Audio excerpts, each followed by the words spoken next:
Hello and welcome everyone to another episode of the Black Tower Podcast, a Wheel of Time podcast. I am Daniel. And I'm Andrew. And this week we are going to be talking about for the next few weeks we're going to be talking about the 5 great captains of the Wheel of Time. We're starting with Gareth Bryne, given that he is the first one that we ever see chronologically, and it should be a good time. Also, just to let everybody know right here off the bat, this episode will contain spoilers from basically beginning to end of the series all the way through A Memory of Light. So please, if you have not gone ahead and read all the way through the series, or you don't want this particular character spoiled, then you should definitely stop listening now and wait to listen to this episode until you have finished the series. Yeah, what he said. Definitely don't wait for the TV show, because wasn't there news today about, or yesterday, about additional shooting locations in Croatia and somewhere else? Correct. Yeah, there's the first one that we heard about was Prague. And then there was also Croatia was added, and then there was actually another area that starts with an S, I think. Starts with an N, I actually believe. Does it? I can't remember. You think I'd remember this? Right? But that also, I think... Oh, no, you were totally right. It's Prague, Slovenia, and Croatia. You were 100% right. My bad. I'm just so surprised I could remember some of that, even though I just stuttered with surprise. What was that? I'm just surprised. I'm so shocked. I'm stuttering myself. But it's funny. There was actually another person who posted a picture from Slovenia specifically that had a farmhouse, and they were like, "Hey, Rafe Judkins has actually been here before. I wonder if this farmhouse is going to make an appearance." And I was like, really? You're going to go ahead and call out like a single farmhouse? It was kind of funny. But I think I also saw something like where they're not expecting us to... there was some change with the date where now it's like 2021. Yeah, honestly, principal photography is starting presumably still September 9th. But again, the actual full scope of the season is not really known yet. And so people who are speculating, I mean, I'm sure that Amazon actually knows sort of the time frame that they're intending to go ahead and get it done. But speculation, given that we don't know what the scope is of season 1 and how much is going to be included and where it's going to be shot and things like that, is that principal photography could finish well into 2020, into like spring of 2020, in which case post-production and whatnot would actually be likely either fall of or post-production would end, and it would actually be marketed through the summer, and then actually out either fall of 2020 or spring of 2021. Because especially in this series, with the question of how much is going to be in season 1, how much magic, for example, or one power use and whatnot is going to be used. The question really becomes how much post-production, editing, CGI, all of that is going to be included, and that actually takes quite a bit of time. So we might actually not see it air for another year and a half. That makes sense. I mean, I don't think anybody was expecting to see the first episode at the end of this year or the first part of next year, but... Oh yeah, well, it physically couldn't be the end of this year, but next year is very reasonable. Hey, not with that attitude. Yeah, all right, so we're going to start principal photography on September 9th. We'll get it done by September 10th, get it into post-production. Hey man, it's only a question of money right there. No, that's more a question of time. With enough money, you can make enough time, theoretically. Just hire a bunch of people to do a bunch of work at one time. Anyway. Yeah, that's fair. So, yeah. So just this have 25 camera crews going at once. Oh yeah, round the clock. You're gonna have to do them like the what was it? Like the German army. The reason they were able to move so fast was because they were all on meth. Right. We're like, wow. By the end of the series, Rand got really, really skinny and lost most of his teeth. What happened? So it's gonna. Hey, don't do that to me. It's not good for the babies. So many babies. Anyway. So yeah, so this is going to be part one of our multi-week, I guess, series, if you want to call it that, on the Great Captains. There will be, I can tell you now, there will be, two breaks in the series for book reviews. So far, there's only one scheduled, and that's for The Crown of Swords. Actually, no, because so since we're doing one of those a month, it'll be two, because we'll get Gareth in here now. Yep. Break for a book review, then do 3 out of the 4 that are left. Then do another book review, and then finish. Yeah. So obviously, the book review. If the listeners haven't caught on yet, the way that we've tried to keep it is so a book review is the first thing that comes out every month. Because I don't know a ton of people that do it, but I know a couple people that set their sights on being done with a book by the end of a month. Try to read one book in a month, which is perfectly reasonable, I think, for a fair majority of people. I know me, I finished, what was it? I think I finished either Crossroads of Twilight or Knife of Dreams in like 3 days. Oh God, yeah. Once you get to the end there. Yeah. I finished Memory of Light in 4 or 5 days sitting at work. Because all I did was sit there and watch Jets and make sure nobody tried to steal them. But right. Anyway, so the first Friday of every month is supposed to be a book review. The last one took a little bit longer because we kind of delved more into it. I fully expect, for sure, Towers of Midnight and A Memory of Light are going to take more than one. Gathering Storm will definitely take more than one. Winter's Heart might take half an episode because it's plot. Because I think, is it Crown of Swords or Path of Daggers that starts the plot? Technically, I think it's Path of Daggers that starts this log. Okay. And then it goes all the way till what, 10 or 11? 11. Yeah. So that is what people talk about as the slog. Yeah. Though I don't know. I will admit that, like, I understand why. It's certainly not like I'm blind to why they're called that and whatnot, but they're still good books. The first time I read through it, I didn't actually feel the slog. As I said, when I went back after people talked about it, I was like, oh no, I can see all of those things that you're talking about.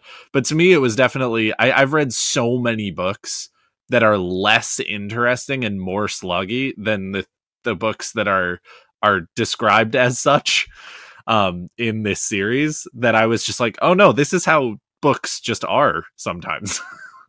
Oh yeah, like I didn't have any issue with them, but I feel like those will. But it is definitely a descriptor. Yeah, those will probably be the easiest ones to keep to an episode. But right, which it's only natural that as you get further in the series and everything starts amping up more and more and more, that it's going to take longer to go through it all. Yep, but especially when you have so many characters. I mean, Game of Thrones is a great example of, trying to do that in video form as well, where you just start, as you get further into the series and you introduce more characters and you want to go ahead and see their stories, and so many of them are spread out across the world, because honestly, it wouldn't really be that interesting of a story if they all just stuck together the whole time. With that many storylines and that many things that are all going on simultaneously, it really is the kind of thing that's going to make a book longer, and the kind of thing that's going to make a book sort of harder to read in terms of just the chronologically, held together nature of the books and whatnot. So I just was more in the boat of, oh, this is just necessary. Like, this is just what's happening now, and that's fine. Oh yeah. But anyway, but that's just so you as the listeners kind of know what to expect. That way you don't see, the Great Captains Part 1 in the next week. Like, okay, there's a book review. They said this is going to be a series. That's why. Yeah. And I try to keep those book reviews. That's kind of like almost like our benchmarks for if we're going to schedule, like have a guest on, or if we're going to take breaks or whatever. I try to use the book reviews as benchmarks to see kind of where we're at and how the flow is going. Not that we have like a quota to meet, but sure. I don't know, blame OCD or something, even though I don't know if I have it. But anyway, on to Gareth Bryne. Indeed. So Gareth Bryne is first mentioned in chapter 35 of The Eye of the World. And we see him for the first time about 5 chapters. Well, not about, exactly 5 chapters later. Not like to the page, because different books, not everybody's book is printed the same scale and length. Indeed. But he first appears in The Eye of the World, chapter 40. So this is the very first great captain that we meet. And at the time, of course, we don't know that he's really a great captain. I don't think it's mentioned yet. Nope, not until later. Yeah. But there's not a ton known about Bryne's early life. Correct. We know that he was born in Core Springs, a small town in Braham Wood, which is in the northeast of Andor. That his father was a noble, and that House Bryne is an old, although minor house. So it's been around for quite a while, but it's never been like a big major house. Yes. He joined the Queen's Guard in either the 1950s or 1960s, a new era, and rose to the rank of 950, not 19. Did I say 19? Yeah. Oh, shit, my bad. Yeah, that'd be weird. All good. 950s or 960s new era, my bad. And then he rose to the rank of Captain General during the reign of Queen Mordrellin Mantir. He served Queen Mordrellin, and after the Third Succession War, Queen Morghese Tricond very well until the later in the books where we discover which Forsaken was it? Ravine. Yeah, where Ravine is disguised. Well, I don't even know if he's like disguised his appearance, because nobody surely remembers what he looks like, but he probably did. He does, though. Yeah. And he is in Andor disguised as Lord Gabriel. Yeah. Lord Gabriel. Mm-hmm. Yeah. And that's at the point where Captain General Bryne's tenure as the captain of the Queen's Guard comes to an end.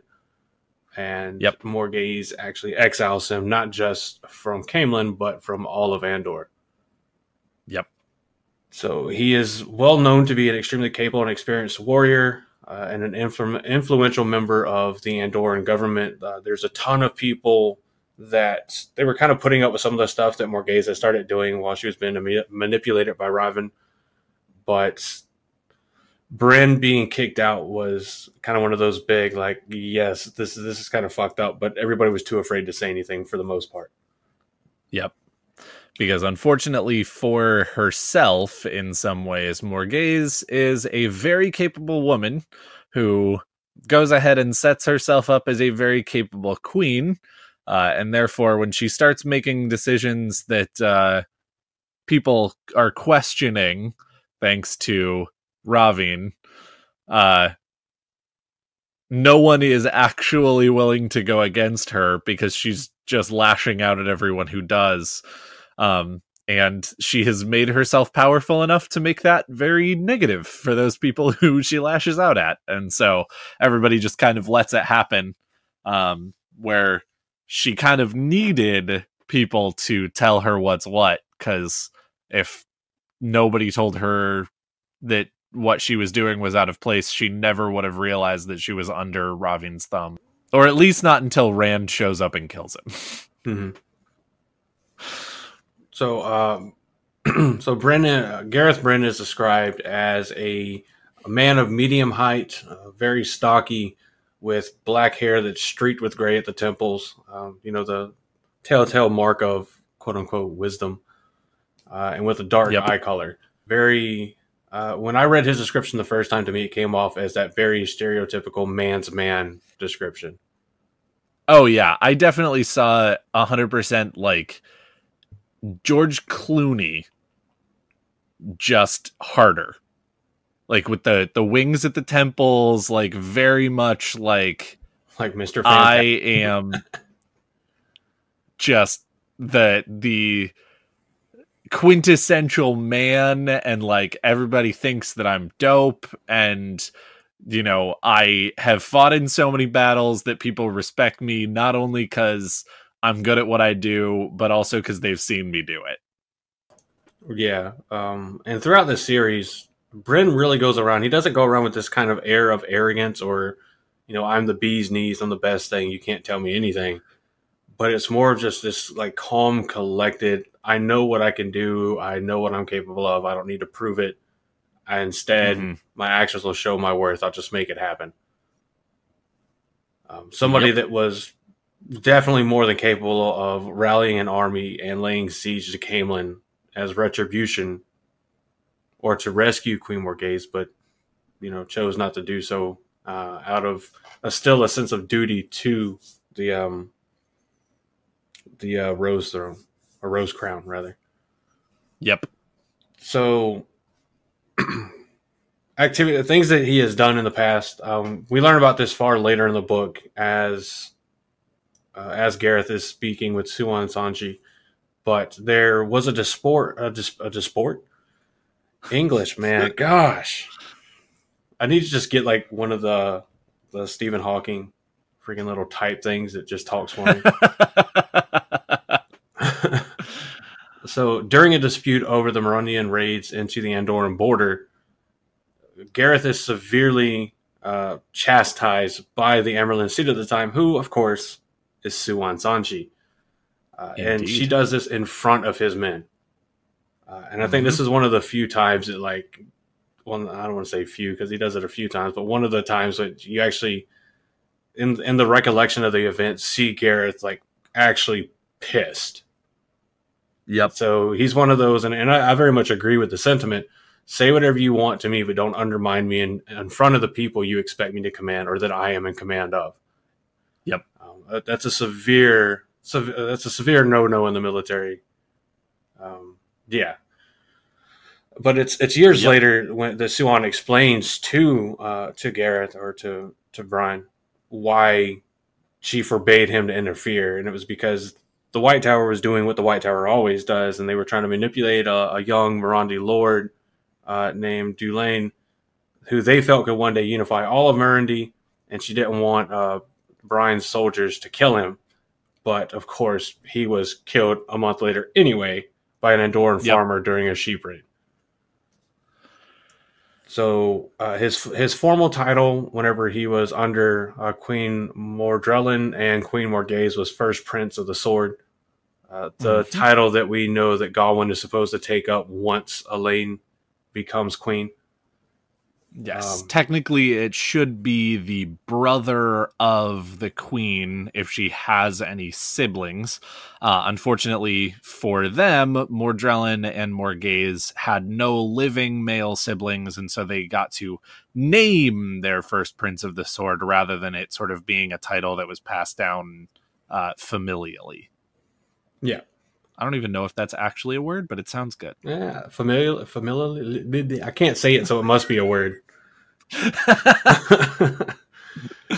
So whenever he was under Queen Mordrellin, he became First Prince of the Sword after the disappearance of her son Luke, who we know as well.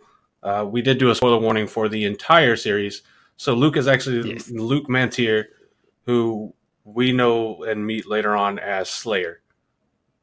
Yep. So dun dun Lord dun. Luke. Yeah, he doesn't change his name, but he's a real McAsshole. He really is. Just taking out all of the wolves in the two rivers. What a bitch. And then the intent behind him being the first Prince of the Sword, as we've already said under Queen Morgaze, is to serve there until Gawain comes of age. Although before this could happen, of course, he was dismissed from service on the advice of, there it is, Lord Jabril or Gabriel. Gabriel. Yeah, I just like saying Jabril. I know it's not how it's said. I just like saying it. Lord Jabril. Lord Jabril. And that happened in 999 New Era. I'm used to our years. Why is there not 4 digits? All right. Well, there is. It's just that the last battle happens in 1,000. Well, yeah. We get there at the end. So everything ends in 4 digits. That sounds ominous. I'm no longer comfortable with the 4-digit years. Make it stop.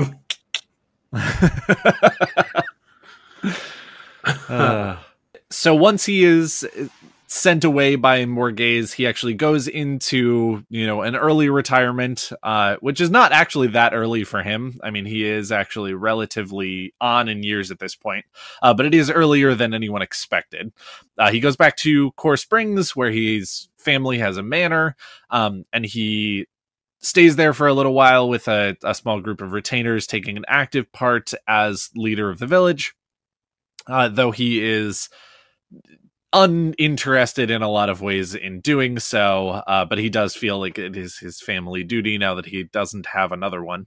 And it is in Core Springs where we actually run into a newly stilled Siuan Sanche Leanne and Min, who was never an Aes Sedai, so she is not stilled. She is just normal, but she is with Siuan and Leanne.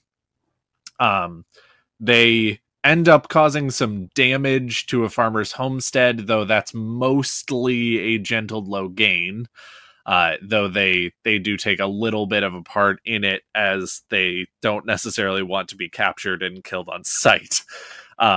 But mostly it is Logain that puts them into a position where bad things happen and they end up burning down a farm. And they are brought before... or they're captured, brought before Lord Bryne, and asked to be punished by him. And this is the point where, to get out of this situation, Siuan, Leanne, and Min all take an incredibly strong oath to serve Lord Bryne and his house until basically he relieves them of their penance, basically to have enough freedom to escape, because Siuan and Leanne both realize that they cannot do what they need to do, which is depose Elaida and fit together the White Tower, if they are stuck here under Bryne's thumb. Yeah. So isn't it that like super serious oath that starts with like something to the effect, by the light of the Creator and my hope of salvation, or something to that effect? It's like, by the light and my hope of salvation, I blank, swear to serve you and whatnot until, it's the strongest oath that they can literally make. Yeah, I think it said that like only dark friends break that oath. Yep.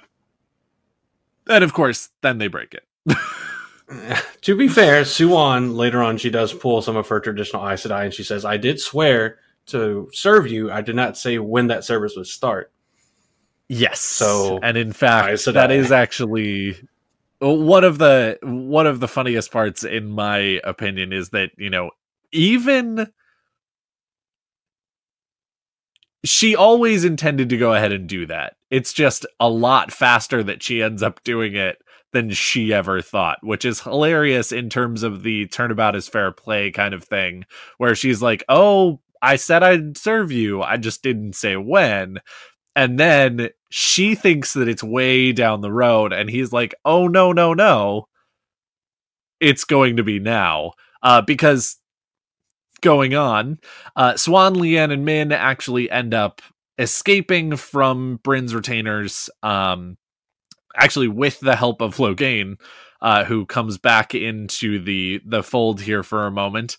And they all leave for Saladar, where there is a group of rebel Aes Sedai that are broken off from Elida's White Tower and sort of rebuilding themselves to do what they don't actually know yet, but they're given, a purpose later on. So, Swan and Leanne and Min end up in Saladar, and Bryn follows them all the way there. Partially, though he doesn't know it yet, because he is in love with Swan and he cannot get over her eyes. It's like such an innocent thing, like based on like our current times. When it's not like, man, that booty though. She's got amazing eyes. Right. And also, I will admit that, I mean, it does talk about very specifically in the book that he is wondering why in the world, or how in the world, he misjudged these people, because he absolutely thought that given this oath and given what he had seen of them and whatnot, that he was a good enough judge of character that they were not going to break this oath. And then they immediately do. And he's like, how did I get this so wrong? And he just wants an answer as to why. Yeah, and I think there's even some of his men that are like, why they're so far away? Why are we leaving this far just to find these oath breakers? And he's like, I want to know why they broke the oath. Yeah, the men are just kind of like, and of course, it's also really funny because he seems to feel really bad about going ahead and dragging all of these people all this way to go ahead and do it, and he starts to feel more and more bad the further they go. But at the same time, he also like keeps on talking about in the chapters that are from his perspective that all of his men are like, yeah, this is the most excitement we've seen in a really long time. Let's do this. Yeah, it's literally like, let's go on a road trip. Why? Well, I just want to see what's over there. Fuck it, let's go. And everybody's just like, right? Okay, cool. Let's just do it. And then, of course, as the road trip keeps on going on, he's like, oh man, all of these men are away from their families. And they're like, families? That's what we left to get away from. It's like freaking, what was that movie with Tim Allen and John Travolta and the other two? Wild Hogs, that was it. Yes. Yes, indeed. Gareth Bryne, Wild Hogs. That's going to be a poster at some point. It needs to be just him with the Wild Hogs cut on. Yep. But yeah, so eventually he does catch up with them. He presents himself to the sisters in Saladar. And unfortunately, Swan Sanche has basically no standing among them anymore because, of course, Aes Sedai are huge for going ahead and making sure that all of the people who actually really have say are sisters. And unfortunately, Swan and Leanne are no longer sisters, given that they have been stilled.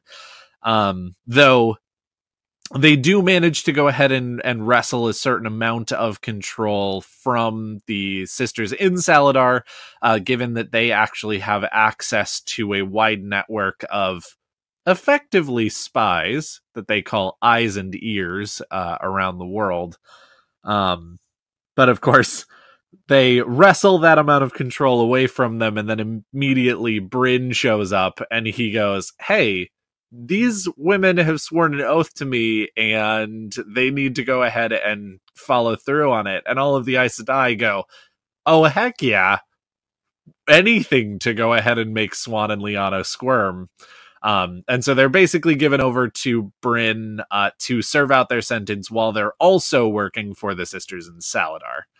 At this point, Swan does sort of nudge them in the direction of getting Bryn to make an army for them, given the fact that it is not just sisters who are actually going to retake the tower.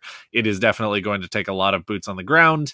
And this is sort of one of the places where we are introduced to Bryn as one of the great captains, because they do talk about it a little bit that they are asking him to do this because of his reputation, and part of the thing that they need to actually create an army is someone to back them, and Bryne is basically a perfect candidate.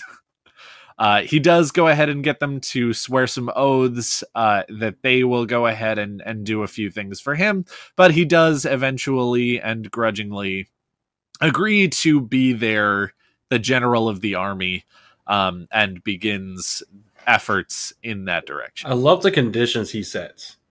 He's like, Yes. 1, this will be my army under my command. Well, your army, but under my command. Yep. 2, I will do all the recruiting myself. I will train them, recruit them, and conduct them as I see fit. Yep. And he's like, and in a time of war, you will accept my input. And they're like, yes. Fine. So, and the third one, which I actually really love, is that he makes them swear that if they're going to do this, they will not give up.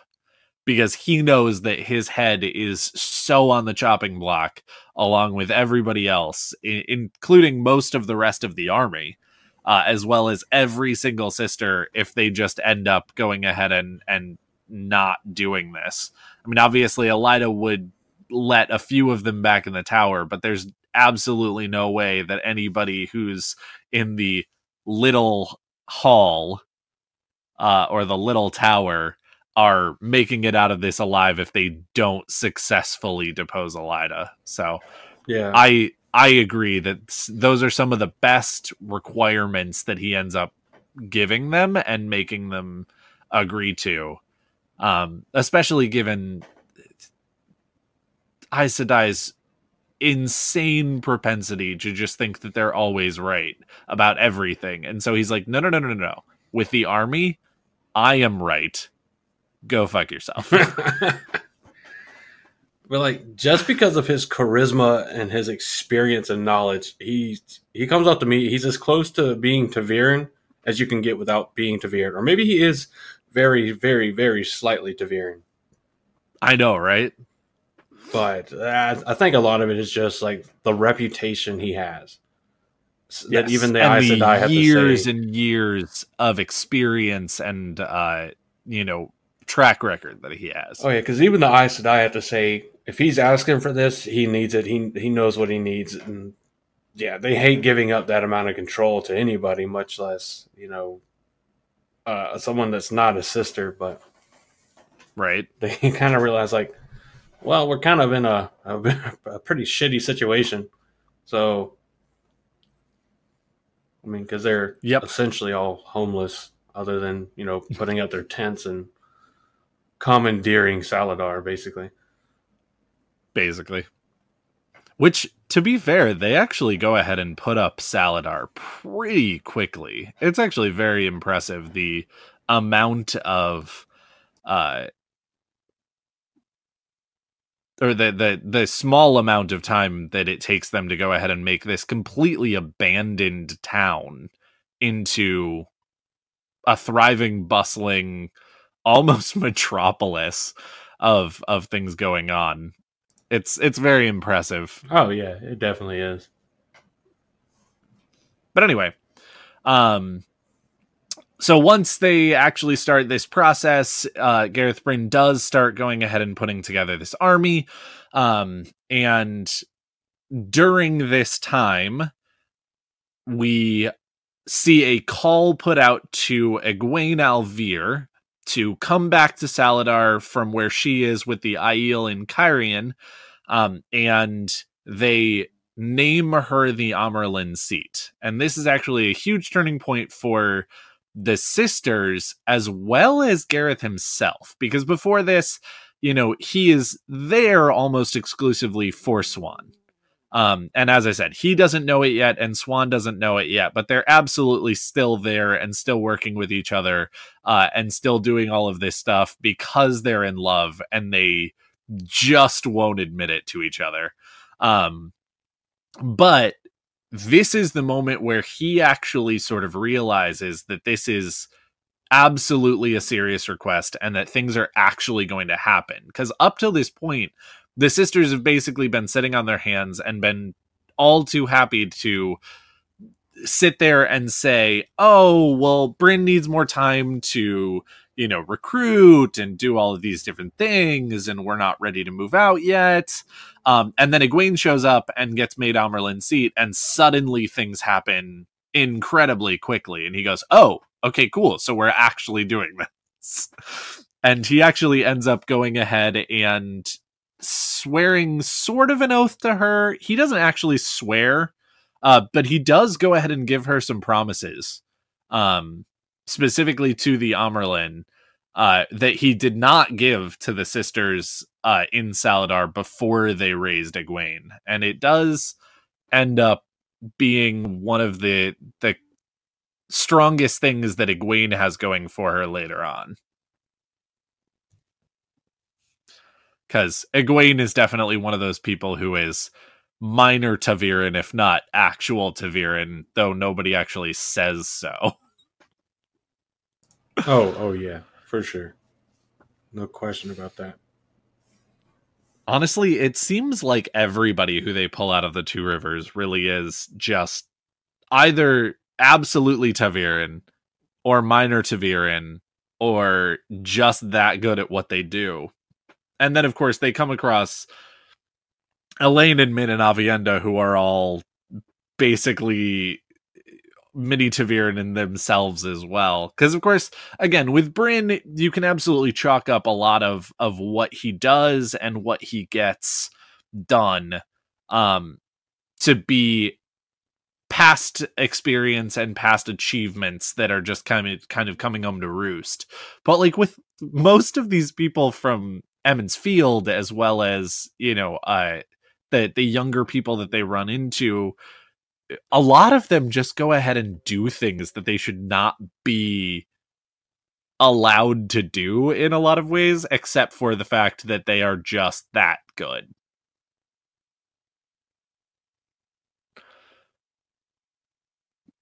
No, sorry, I'm here, but my instructor started sending me a couple of messages.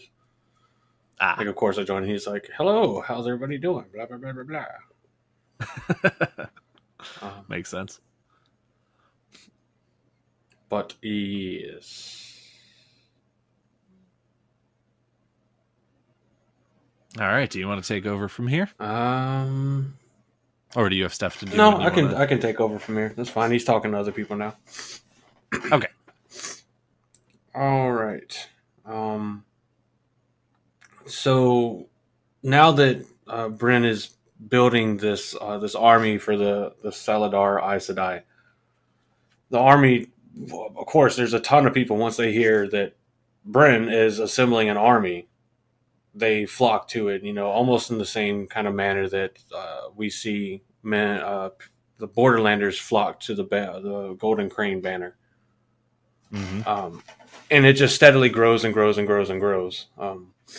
But he does inform Egwene as the Amerlin that there's an Andorran army led by Pelivar Colion and Arathel Rinshar that also has a few Mirandi lords with them, and their retainers are en route to intercept the Saladar army. Because at this point, obviously, Egwene has convinced, we're going to say convinced, but pressured the Hall and the rest of the Aes Sedai to start moving on the White Tower. Yep. And of course, I love that Matt is part of that pressure. When he shows up with the Band of the Red Hand, she's just like, hey guys, it's time. Oh yeah. But so he goes and sets up a meeting between this Andorran army with the Mirandi lords and the Amerlin, the Amerlin seat of the Tower in Exile, or the true Amerlin. And basically, in front of everybody, declares, basically, not directly, but basically declares his loyalty to her in front of everyone. Mm-hmm. So he maintains command of the rebel Aes Sedai army that is now besieging Tar Valon. We have the wonderful scene where Egwene turns the harbor chains into Quellandar. And I know I'm saying that wrong, but Quindiar. It's interesting how many influences he takes from other languages to make the Old Tongue, because of course the double L being a y is so Romance language Spanish, and there are other points where, like, even in the Old Tongue it doesn't do that, and you're like, what are the rules here, dude? I know, right? It's like English. It went and beat up other languages and checked through their pockets for loose grammar. Like, oh yeah, it's like some of those, like some parts of German where you just have to know that's how it is. You can't, right? It's so annoying, but it just adds more depth to it, because half the people. No, it absolutely. I imagine does. like there's so many of the characters in the book that are saying all the names and stuff wrong too. Oh yeah, but and of course you know that they're not, because of course it's a book. But at the same time, like, if it was more real, like real world, you'd have people like, well, Matt would walk around speaking everything super fluently, and other people would be like, Kula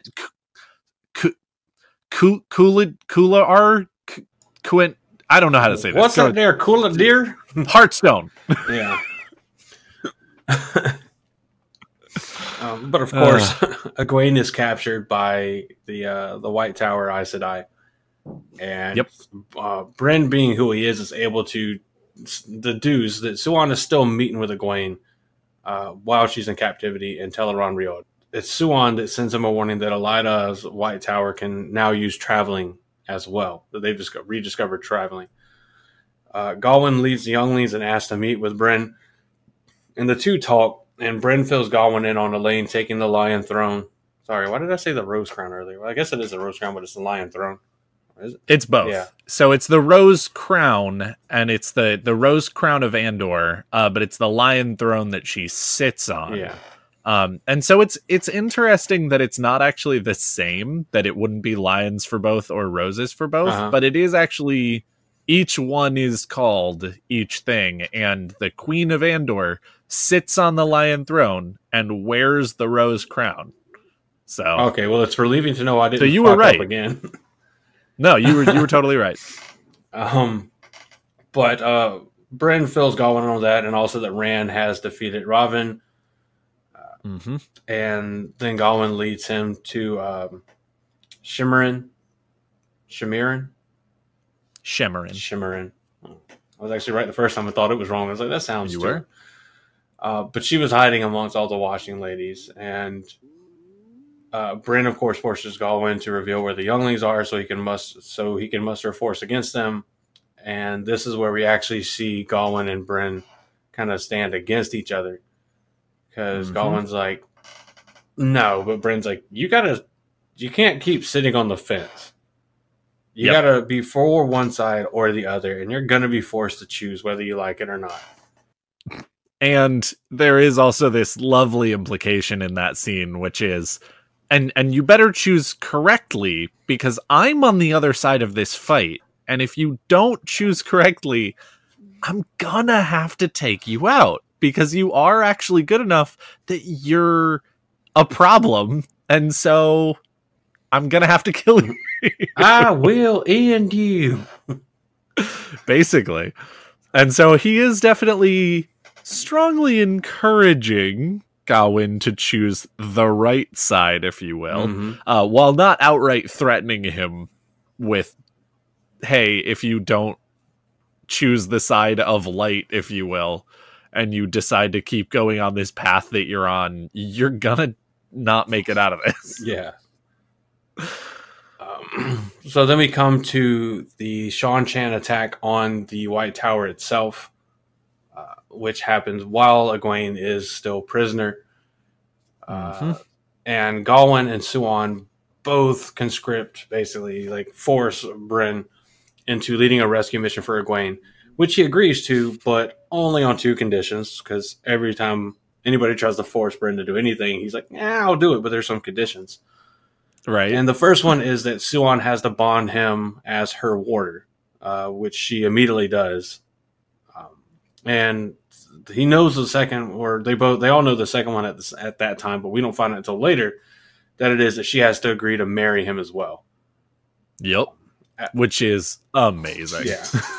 At this point, Siuan is aware of men's viewing of her and Bryne. So Siuan is aware of men's viewing that if they don't stay near each other, one or both of them will die.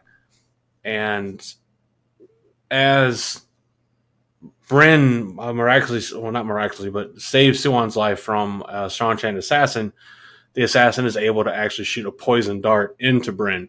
And remembering the warning, Siuan is able to delve him, discover the poison, and heals him, preventing him from dying. Which, to Siuan, I believe at the time, is kind of that seems like it's a little fulfilled. But as we learn later, it's not. Nope. So they did find Egwene, who is now exhausted by this point because she's been putting in hella work attacking the Shanchan and rallying the forces of the White Tower, who supposedly hate her. I think notably most of them were novices and a couple accepted, I believe. Yes. Well, and of course, the interesting thing there is that they don't really even know Egwene that well. I mean, they were all sort of novices and accepted while she was at the tower. Because, of course, the tower hasn't really done a whole lot of recruiting between the time that Egwene was there. She left, became Amyrlin in exile, and then came back to the White Tower to retake it. And so most of these novices and accepted know Egwene, but like she wasn't even there in a lot of ways when the tower fell apart. And so she ends up being sort of this beacon of hope and whatnot, as they're all just terrified of what's going on. And she comes back as this like full sister, if you will, basically leading them into this fight. And they're like, what? What are you talking about? You were a novice with us like 5 minutes ago. What are you doing trying to lead us into battle? But of course, they do end up falling in behind her as she ends up being able to convince them that it doesn't really matter what has gone on with the tower. It just matters that they take out the Shanchan. Yeah, I think even initially there's some of them that are like, why should we listen to you? You're just a novice. She's like, I'm your Amyrlin. Right.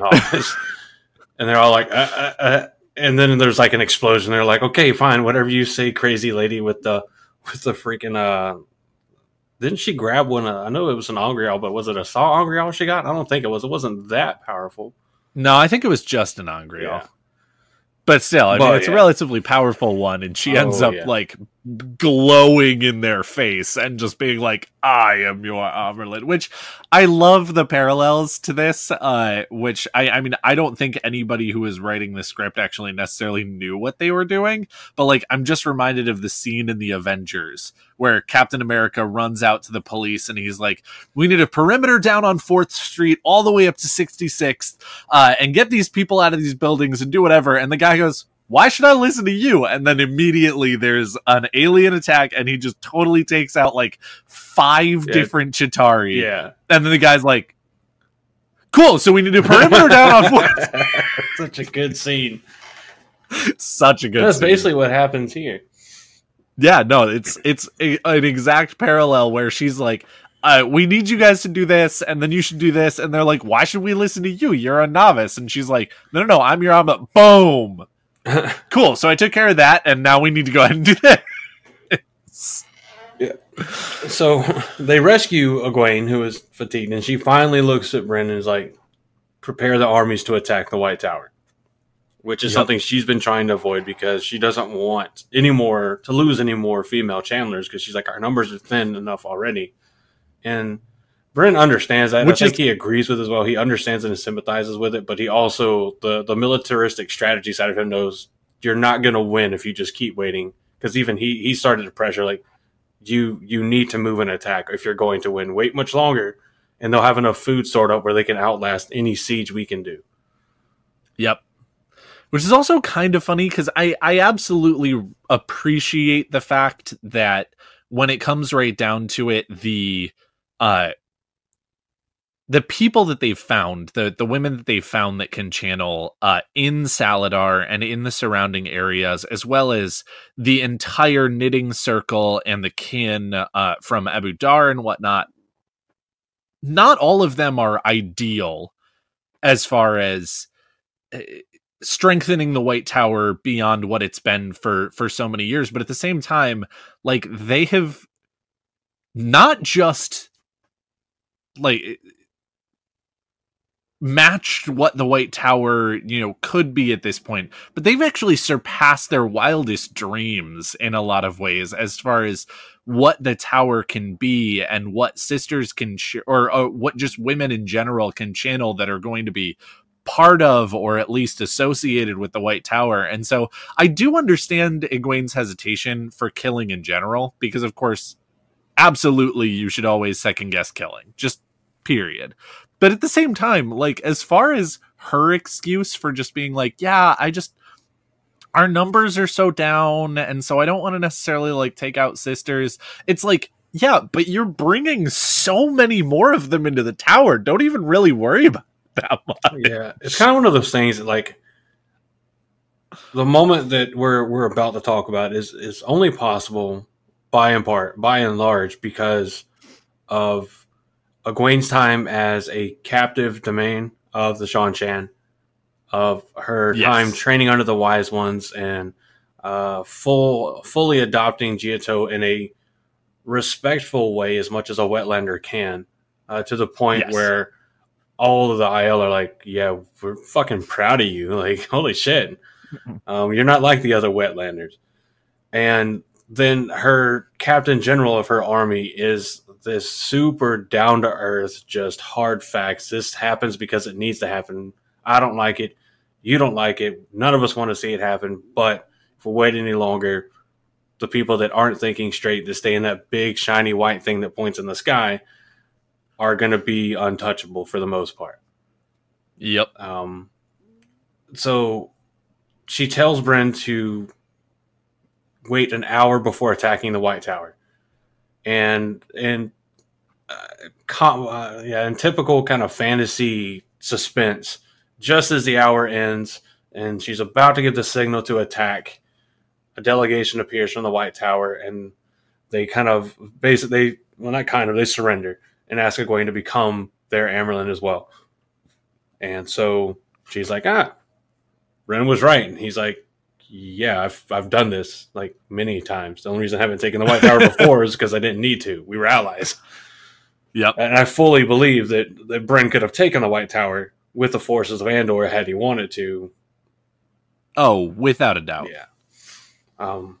Which begs the question why Alter Hawkwing couldn't do it, but that was also during the time where Chandlers were a lot stronger. Yeah, and the White Tower was way bigger. Yeah. I mean, it was definitely a situation where he was going up against a fully put together White Tower, whereas, I mean, at this point, it is a shadow of its former self. Yeah. And all of the sisters that are there are, in a lot of ways, I mean, there are some who remember the old days and remember old things, but I mean, nobody remembers anything from the Age of Legends. Even things that are younger than that have actually been forgotten in this particular age, which is definitely not the same one as Arthur Hawkwing. And so he had a lot more to deal with. And I think that Arthur Hawkwing absolutely would have been able to take this White Tower without even really batting an eye. Oh, yeah. So in between this and the last battle, which I'm going to let you take if you don't mind. No problem. There's not really anything super significant that happens. Rand does enter the White Tower and is approaching Siuan, and Bryne, of course, steps in to block Rand whenever he's walking up to Siuan, and Rand just talks around him like whatever. And then he gives some stereotypical like, "Bro, I'm a military general, not a matchmaker" advice whenever Gawain comes and visits him and asks him what he should do with his situation with Egwene, and Bryne's just like, here's a very ambiguous answer, like, do what you think you should do. And he's like, I came to ask because I don't know. Right. But Well, and I also love how Bryn kind of falls into the situation with Siuan. And, like, he had no idea what to do with Morghese, and he doesn't really have any idea what to do with Siuan. And so he's a terrible person to ask for relationship advice, even though he's actually been very successful. It's not really by anything that he's done. And so Gawain is just looking at him as his results and not really looking at the process by which he got there. And then he's going to him for advice, and Bryn's like, dude, I have no idea what I did to get this. yeah. And it's kind of funny. Oh yeah, it is. But I think that brings us up to the last battle. Yep. Which Bryn is definitely a strong part of. So Bryn is there when they sign the Dragon's Peace, which is a huge deal in the books, just in general. Rand actually has Bryn sign the document himself, just in case he raises to a position of leadership, which he ends up doing. And so it ends up being a good thing that he sort of takes that precaution in some ways. At the Field of Marilor, Elaine sets up an initial war council, and Bryn doesn't want to go ahead and fight for Andor because he just kind of wants to be done. He asks to go ahead and take up the war front in Kandor instead of being with Elaine's armies now that she is on the Lion Throne. There he's going to lead the White Tower faction instead of the armies of Andor. And that is actually a pretty big change. I think that was actually not like a huge shock to me, but it was definitely one of those interesting moments where we saw Bryn's character, where he was like, no, too much has happened here. I just want to go ahead and be with the people that I've been with. I'm over the situation that was my past. I just need to make a future. And it definitely is one of those cool moments where we see someone really grow. But anyway, he does go ahead and make the Illianer companions part of their force, which is also an interesting decision because they actually have their own army that presumably they would be part of, but they end up going ahead and joining his army anyway, partially, I think, because of his charisma again. And with the help of Yukiri Haruna, Bryn starts using gateways as a window to observe the enemy lines, which is huge. I mean, this is spycraft to the nth degree. He also uses it to look at his own lines, which is kind of funny, because he also recognizes that his own forces want to go ahead and do what he wants them to do unless he's paying attention to them, and so he ends up spying on his own troops. But anyway, Egwene goes ahead and confronts him about only using the Aes Sedai as a relief force, which is actually a smart thing to do, and this is a moment where Egwene is not showing her military prowess, because she wants them to be more active in their role of attacking the enemy. But Bryn, being the incredibly intelligent commander he is, already has a plan for them, and does actually go ahead and tell Egwene about it at that point, when she confronts him about it, and she realizes that it's smarter than what she wanted anyway. He is disturbed by the Dreadlords entering the battle, which does change him a little, or change his plans a little bit. And Egwene does charge him to send a message to the Aes Sedai outside the Black Tower, asking them to return to help the Borderlander army, because the Dreadlords are a big deal. They are very powerful one power users, as well as they actually know a lot more than even most of the Aes Sedai that are present, as they have access to knowledge and the Dark One's actual power in the world. Now, at first, it actually seems like the battle is going somewhat well, but Demandred shows up unexpectedly and brings the Sharan army into the battle. And when they show up and they basically just destroy the Aes Sedai there to reinforce the army, they're pretty much routed. Yukiri does save Siuan and Gareth by pushing them into a spying portal, and then I think she actually dies at that point. Yuki or Yukiri? Yeah, I believe she does. Yeah, I think that she saves their lives but can't save hers, which, yeah, strong support for you, Yuki. But like at the same time, she was really cool, and I was disappointed at that point. Yeah, I was too. I mean, but as those of us that have finished the entire series, we know that this kind of thing in the last battle is fairly commonplace. This happens a fuck ton. Take all the deaths. This is definitely fantasy 101. Take all the deaths from Game of Thrones that like shocked you at each season and put them into one big ass long chapter.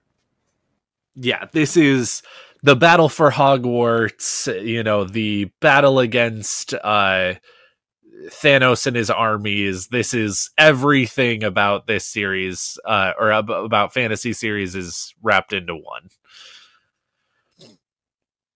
And Bryne is furious with himself, because he absolutely should have seen this coming. Trollocs are not ones to be defensive, and they were definitely going ahead and making choices and decisions that he was not, that are uncommon and impractical for them to go ahead and do. But he ended up going ahead and falling into the trap anyway, which is the one place that we actually see Gareth Bryne make a mistake. But he makes up for it later. So they do manage to retreat back to the river that sits on the border between Kandor and Arafel, and he plans to sit in that position until his losses become unacceptable.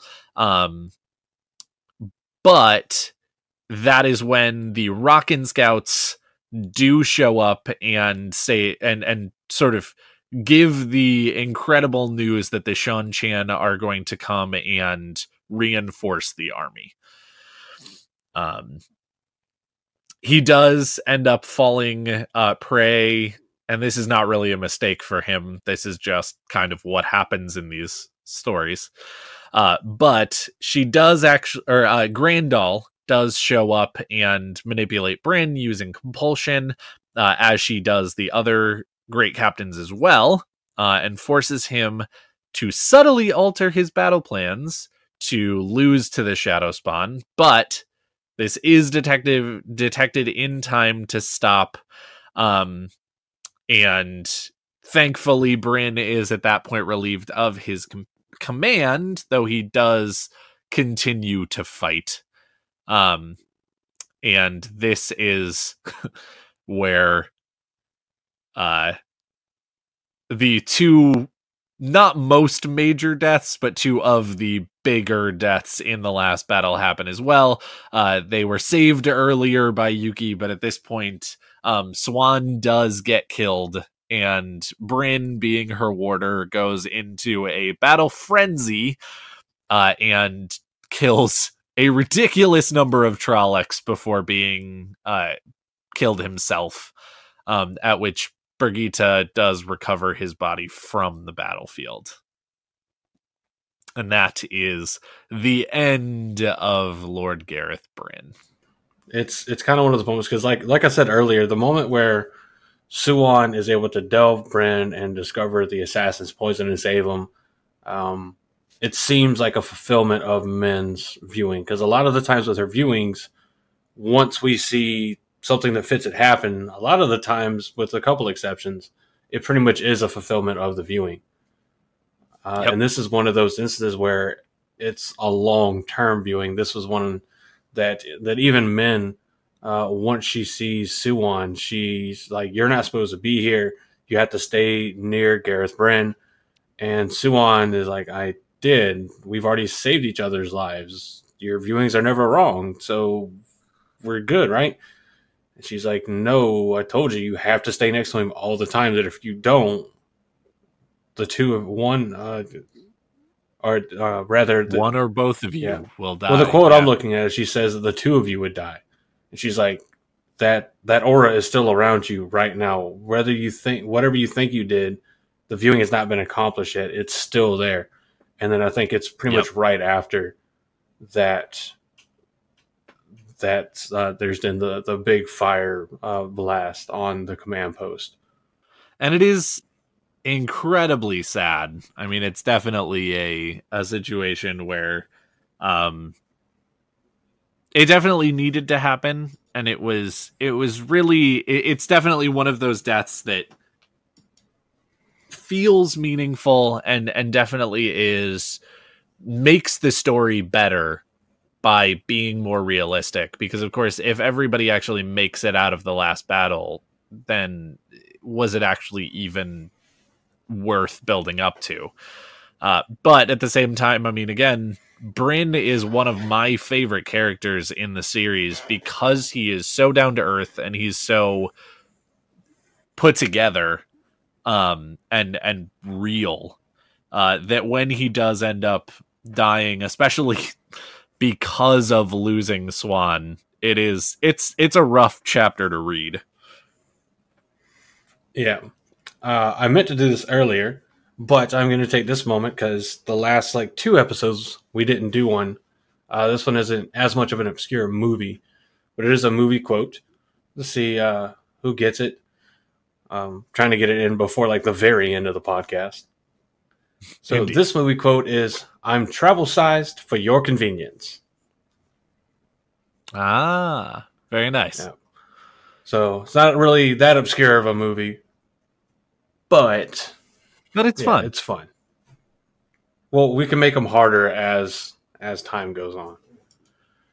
Indeed. But anyway, I think it's very interesting how they chose to end Gareth Bryne, because this, with the exception of when we first meet, where it's like, okay, well, he's the captain of the Queen's Guard, which is still a good position, and then there's the sudden, so there's that, then there's the sudden that's a great captain. You're like, oh shit, he's a legend, and he goes down the same way he rose to power. Not being in command, being another soldier, fighting for what he believes is right. And then, of course, then there's the water rage that he gets whenever Siuan is killed. Yeah. Which, if he still has a rational thought while, at the moment the water rage hits, I can imagine that he's like, I've messed up at least twice today. Or 3 times. Right. 3 times if he includes. But I think part of Grendal's compulsion made him not recognize what was going on. I think it was a continuous thing that happened over and over again. And then Correct. It was seeing. Yeah, it was definitely a compulsion with the piece of compulsion that he doesn't actually remember having it happen. Yeah. And so since he continually forgets that it happened, he continuously does exactly what she wants him to do without even realizing he's doing it. Yeah. But yeah, it ends up being, I will admit that on some level, Jordan and Sanderson do Bryne a little bit dirty here at the end. Just with all of the combination of shitty situations that he ends up in the last battle, that a couple of them are definitely his fault, but at the same time, there are a number of them that are not. But at the same time, again, I think that there are characters in fantasy series like this that need this to happen to. It's not an interesting story if things like this don't happen to certain characters. And while I really like Bryn, you know, it definitely was a character that is open and a good choice to go ahead and sort of have these things happen to. Oh yeah. So some interesting little tidbits about um, Gareth Bryne and some of the way things have worked out was there is a bit in the Eye of the World where Galwin is talking about a bit of a biography of Bryne and states that he served in Andor's army for the past 3 queens and was captain general and first prince of the sword for the last 2. Which indicates that he joined the army during the reign of Queen Mordrelin's predecessor and became captain general and first sword of the prince during her reign, which began before 968 and ended with her death in 972 New Era. This, of course, clashes with information that was given in the Big White Book of Bad Art. The World of Robert Jordan's The Wheel of Time. In that one, it says that Aranvor Naldwyn served as the captain general during the Aiel War, which was 976. Why do I keep doing that? 976 to 978 New Era, and was killed at the Battle of the Shining Walls. It's possible that the prolonged absence of a large contingent of Andorran troops, which is about 28,000 men, during the war necessitated the temporary appointment of a second captain general. And then the Gathering Storm kind of adds to the confusion by stating that Bryn was only an under captain during the Aiel War. But I think it's widely accepted that the World of Robert Jordan's The Wheel of Time contains numerous errors that have since been fixed by the Wheel of Time companion that Harriet McDougal and Robert Jordan worked on and put out. Yep. Also, it's also possible. I mean, it's in some ways you could also go ahead and say that I wouldn't be surprised if there was a second Captain General and First Prince of the Sword that actually ran around with just Mordrellin herself, because in the Aiel War, Andor was going outside of its own borders. And sending a force to go in and fight and whatnot, because with rare exception, the Aiel didn't actually go after Andor in any way, shape, or form. They were pretty much focused entirely on Cairhien and then entirely on the White Tower before they turned back. And so presumably, if she actually sent someone out to go fight the Aiel, and then kept someone back, it's possible that Bryn was actually both of those things, and that she actually made him a captain general or sort of, whatever during the Aiel War. Oh no, except that she died for it. Yeah, never mind. I don't know. And the Gathering Storm confirms that Bryn was only an under captain during the Aiel War. Yeah. So, but like the other characters, like every other character that we talk about or that we see in the book, just for the most part, especially the more major name characters, there's an influence that are parallels that can be drawn between Robert Jordan's character and characters from other series or lore or other people that have actually lived. One of those is the belief that Gareth Bryne is based on Sir Gareth, one of King Arthur's nephews and a Knight of the Round Table. Bryne also has parallels to the American Civil War Confederate General Robert E. Lee, both in his occupation and the fact that Bryne's horse is named Traveler, and that was also the name of Confederate General Robert E. Lee's horse during the American Civil War. So hopefully that knowledge doesn't taint anybody's impression of Bryne. I don't think it would. Certainly. It shouldn't. Well, and also, I mean, if we're being honest, Robert E. Lee was not the problem in the Civil War. Yeah. He was just doing his job, and he was very good at it. Yeah. He actually didn't want to. He didn't want to go to war. He didn't want to command. Nope. And He just wanted to see Virginia safe. But that is a separate discussion to not be had in this type of forum. But yes, it should also stand to reason that given where Robert Jordan lived, it should be no surprise that at least a couple characters would be influenced by both Union and Confederate personnel from the Civil War. Indeed. So, and he would definitely be more knowledgeable about, certain aspects and prominent figures in that particular war. So I'm not terribly surprised that he actually does make or draw some inspiration from, the place that he grew up and is from, to be in his stories. Yeah. Their horses have the same names. If anything, Lee stole the name from Bryne. Yeah. Clearly. But yeah, so that is Gareth Bryne. Indeed. The first great captain that we meet that we don't know is a great captain when we meet him. Even though I think Galwin kind of alludes to it, but he does. But we don't actually hear him referred to as that, not in those words. In fact, I think I think that there's only one other, and that's Agelmar, that we also meet before we know who the 5 great captains are.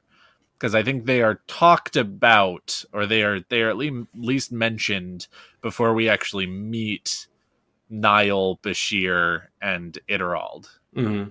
Either that or I know that we hear who they are before we meet Bashir, and definitely before we meet Riddell. But Niall is kind of in that weird middle place where I don't actually remember when the line is specifically said, so we might actually see something from his perspective beforehand. But I know that Bashir and Iderald are only introduced after we actually know of their reputation. Oh, yeah. But definitely tons and tons. I mean, there's just legendary people. I mean, it's like meeting a modern day legend. Oh yeah. But there you go. There is Gareth Bryne from sort of beginning to end as far as what we see of his life. Obviously there is definitely more history and personality and whatnot that is described in the books. Though history, there's not actually that much more. And personality, he's very stoic.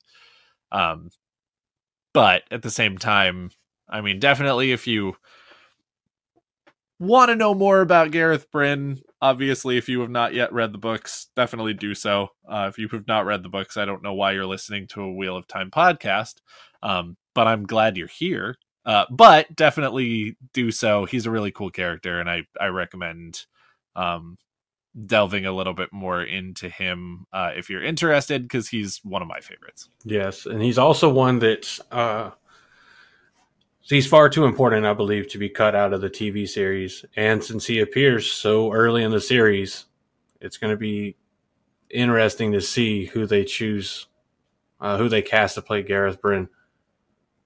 Oh yeah, I mean, he's definitely going to be in season 1, because I can't imagine that season 1 won't actually end with the events ending the Eye of the World.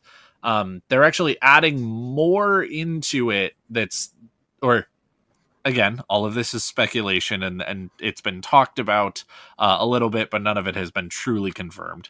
That since they're actually making the story more about Moiraine, that there's actually going to be some additions from things that we learn about Moiraine later in books, as well as a little bit from New Spring.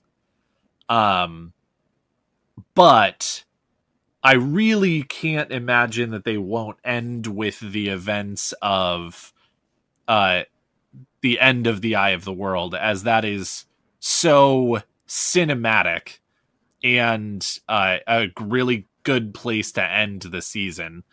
And And so in that case, since we actually meet Bryn in the Eye of the World, I don't imagine that he's going to be passed over for the first season. So we'll probably see him, probably not in the first few episodes, but late season 1. Oh yeah. So, and hopefully it'll be someone that they can keep on until we see him again. Correct. Yeah, this is definitely going to be a time commitment of epic proportions if they actually get the whole thing done, because I do not imagine that they'll actually make it 14 seasons long. I definitely am with most of the other people who think that it's going to be significantly less than that, and that it will actually sort of speed through a number of the books later on in the series. But I mean, this is definitely minimum. I can see it going no less if they actually finish the story than 8 seasons, and that's if they push it. 10 if they're reasonable, 12 if they do it right. So it's going to be like at least a 10-year commitment to going ahead and being in this if you're talking about characters that are from the first book to the last battle. So Rosamund Pike, you've been warned. You're going to be in this series for like 10 years if they do it well and it keeps on. Yeah, which is going to be interesting considering that, well, no, that movie's already in post-production. Never mind. Yeah. The one that I was talking about last time that she's got, not stars in, I don't know if she stars in it, but that she's in, that's supposed to be released next year. But, anywho, so guys and gals and other identifiers, I think it's the best way that I can put it. So, for all you listeners, again, if you want to reach out and contact us, we definitely encourage it. We enjoy hearing from the listeners, whether it's just to say, I enjoyed your episode, to constructive criticism, to anything like that. We love seeing it. We love reading it. And we do our best to respond to it. If you go to blacktowerpod.podbean.com, on the left-hand side underneath our logo, or if you're on mobile, you got to press the little menu, the 3-line menu icon on the top left, and you'll see links for our Twitter, the Facebook page, the YouTube page or channel, the Discord, and the Patreon. If you click on the contact tab, you'll also see the written form of our email, which is blacktowerpod@gmail.com. If you're not already in the Discord, come on in. We talk about a lot of stuff. There's spoiler-free sections of, well, most of the Discord itself is spoiler-free, but there is a spoiler channel for people that want to talk about things and know that they might be spoiling events for someone else. There's obviously you got to have your meme channels, and it's a lot of people have a lot of fun to there, and sometimes opportunities present themselves to those on our Discord that either do not or well before they show up on Twitter or in an episode. So that's another thing there. That's one thing I try to do right. I'd like us to try to do right now is if we're going to give out advanced information, give it out on Discord first and then Twitter. So a little kind of like special reward for coming in and talking with us on Discord as well, or just being in the Discord and chatting. It should be, come and do it because it's something you think you might enjoy and it's fun, not just because we're saying, oh, you might learn something new, because otherwise you're just going to get annoyed with a bunch of notifications, really. True. So, but that does it for this episode. Look forward to seeing any kind of responses to it that you guys and that you all have, and so let us know. Do you think that, are you looking forward to this series that we're doing now? Is there anything about Gareth Bryne, or Bryn rather, that you think we missed, that we might have overlooked, that you wish we had have explored more, or do you think we did a pretty good job? Of course, you can tell us that however you want. But for those of us here at the Black Tower, I have been Andrew. And I have been Daniel. And we thank you so much for listening and continue to listen. And we will see you all next week. Bye. Take care.